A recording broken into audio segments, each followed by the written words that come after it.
بسم اللہ الرحمن الرحیم۔ السلام علیکم ناظرین، محکمہ موسمیات کی تازہ ترین رپورٹ کے ساتھ حاضر ہوں ایک نئی ویڈیو کے ساتھ۔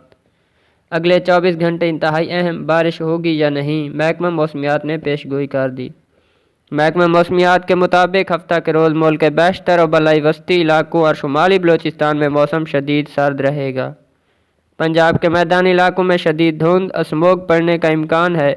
اسلام آباد میں موسم شدید سرد اور خشک رہے گا، جبکہ صبح کے وقت کوہر پڑنے کا امکان ہے۔ کشمیر میں موسم شدید سرد اور خشک رہنے کا امکان ہے۔ گلگت بلتستان میں موسم شدید سرد اور خشک رہنے کا امکان ہے۔ خیبر پختونخوا کے بیشتر اضلاع میں موسم شدید سرد اور خشک رہے گا، تاہم صبح و رات کے اوقات میں پشاور، مردان، 410 سوابی اور نوشہرہ میں دھند اسموگ چھائے رہنے کا امکان ہے۔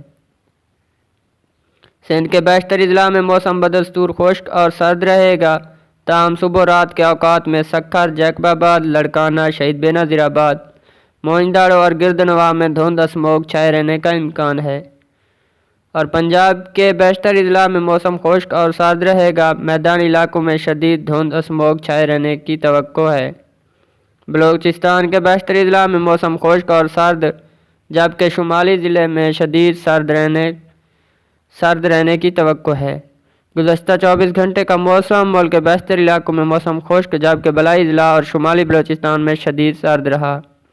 آج ریکارڈ کیے گئے کم سے کم درجہ حرارت گوبس -16، لاہ -14، کلات -12، کلام سکردو -0.9، کوئٹہ گلگت استوار -0.8، دیر یوب -5، مالم جبہ بگروٹ چترال درویش پارا چنار -4، کاکول سردی نگر -0.3 ڈگری سینٹی گریڈ ریکارڈ کیا گیا۔